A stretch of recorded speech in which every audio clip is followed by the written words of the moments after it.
So when things happen to you out of your control and it causes you to react or to get angry, you get. So I feel like everybody gets angry.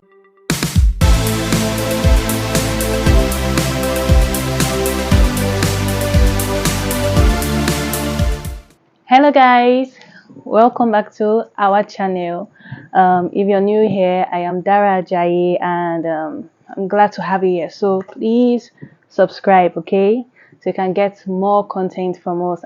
Today we're going to be talking about anger management 101. This is a topic that is relatable to everybody. Why? Because we all get angry. I get angry, you get angry. Show me a person that does not get angry and I'll show you someone that is lying. I'll tell you you're lying, because though it's natural, it's human for you to get angry because there's a lot going on that is only out of your control. So when things happen to you out of your control and it causes you to react or to get angry, you get. So I feel like everybody gets angry. It's not a bad thing for you to get angry. When it's not becoming a problem, the frequency of your anger, are you always angry? I'm angry now, I'm angry in the next 10 minutes, I'm angry, I'm always angry. That's when you know, oh, I have a problem. Another sign or symptom that you have a problem when it comes to anger is your reaction to the thing causing you to be angry. Okay, how do you react? Are you the fire? Are you the are you the wall? So how do you react? Okay, so you need to check it. If your reaction is such that can cause harm, and when I say harm, I don't just mean physical harm, I mean like mental stress or abuse harm, emotional harm. Like, it doesn't just have to be physical. If it causes harm of any sort to the person around you, your partner, your neighbor, your friends, your family, your colleagues, then you know that you have a problem and you need to learn how to deal with your anger. Okay, so I'm going to give an instance of when I was angry. This actually happened when I was I think when I was a teenager, or even less than a teenager. I can't remember how old I was. So you know how siblings are now. My elder brother, that was always, I don't want to call him a pest, but anyways, my older brother that always, he wanted respect, of course, as the firstborn of the family and my elder, he wanted like respect, and me, trust me, don't trust me, I mean. And me, I was stubborn, growing up, especially to him, because I'm like, who are you, uncle? Anyways, so I can't even remember what exactly it was this particular day, but I know my brother actually looked for my trouble. I mean, I think so. I was not that troublesome. I can't really remember, but I feel like he looked for my trouble. And it was, I can't remember what he did, but I know it caused me to be so angry. I got so angry that there was a glass cup close to me.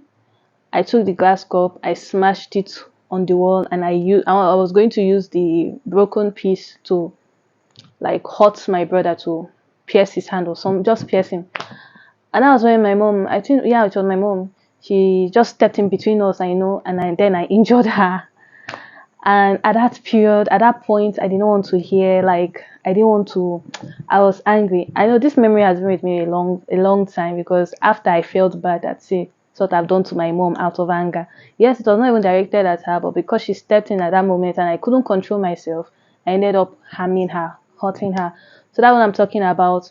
Your reaction. How is your reaction um to anger? How do you react when you're angry? Even though you have anger issues, you know that you need to deal with your anger before you hurt yourself, or you hurt the person close to you, or you spoil your relationships. Then you need to do something about it. Okay, you can't just keep quiet. And thank God for this video. I feel like this point I'm going to mention would at least put you in the right direction and steps. And I'm just going to be talking about 2 points in this first video. This is going to be like a part 1 video. Just talk about 2 points. So the first point, I have my notes here, so I'm going to be reading from my phone a bit. The first point is to recognize your triggers. Okay, managing your anger, you need to recognize your triggers, because that's like the foundation to anger management. You need to know, okay, aside knowing that you have an anger issue or an anger problem, the next thing you need to know in identifying, like knowing how to manage everything, is to identify your triggers. Okay, so triggers are stimulus or things that cause you to react. Okay, things that, just like the word trigger, things that trigger you.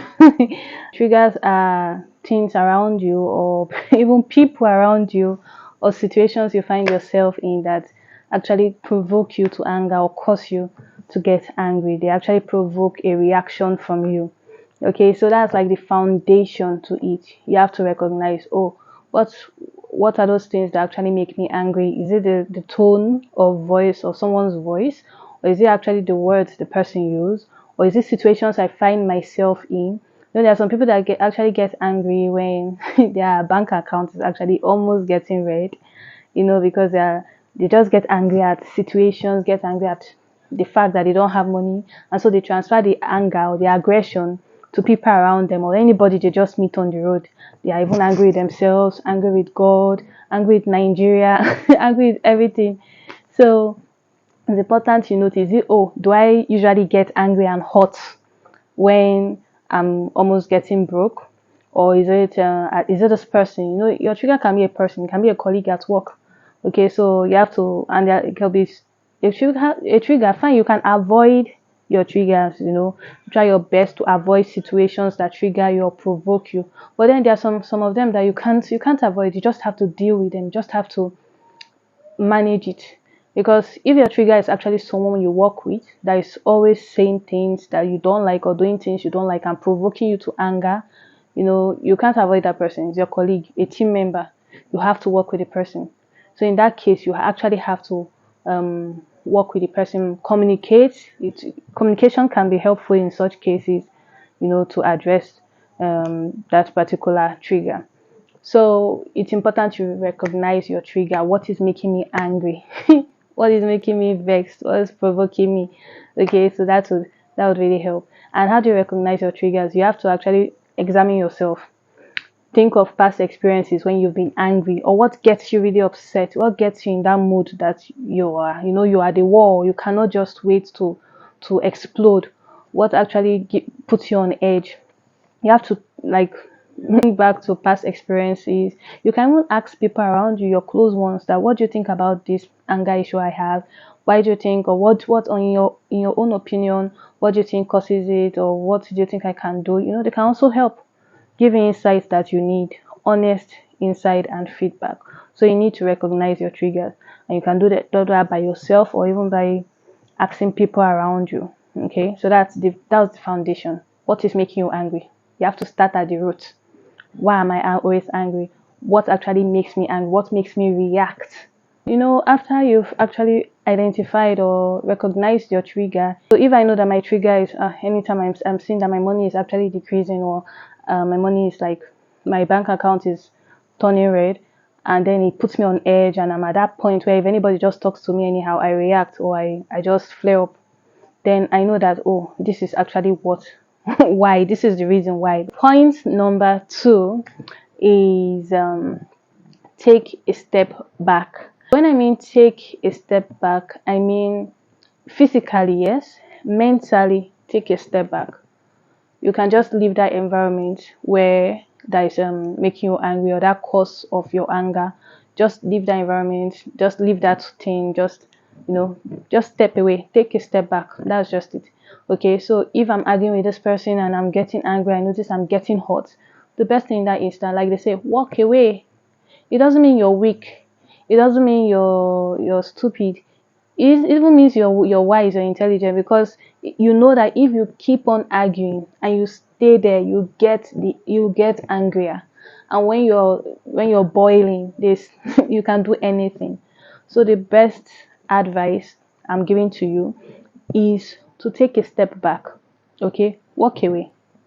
All right, that's just the best thing. Walk away mentally. Just not today. Okay, Dara, not today. And I move. Remove yourself from that anger, that stimulus, or that trigger, just remove yourself, go away from that situation for a moment till you calm down. Then you can come back and better address the situation when you're calmer. That emotional, overcharge, you can actually do bodily harm. Not just, if not even physically, not only physical harm, could be mental harm, emotional harm. You can just say things that you don't mean, and at the end of the day, when you get yourself back, you see that you've done a lot of harm to the person. This is important because you've heard of cases, I've heard of several cases where, even between husband and wife, husbands and wives and their wives, boyfriends and their girlfriends, even between friends, colleagues, where they actually hurt or harm each other. You've heard of cases where maybe a husband would stab his wife, the girlfriend would pour hot water on the boyfriend. Why? Because they couldn't control, they couldn't manage their anger. If you end up harming or hurting the other person, you'll most likely go to jail, or you too most likely will be hurt back. So it's best, and then you can even lose that relationship. Even if you don't bodily or physically harm the person, you've emotionally hurt the person, and you end up maybe losing that relationship or putting a strain on that relationship, and you may never recover from that.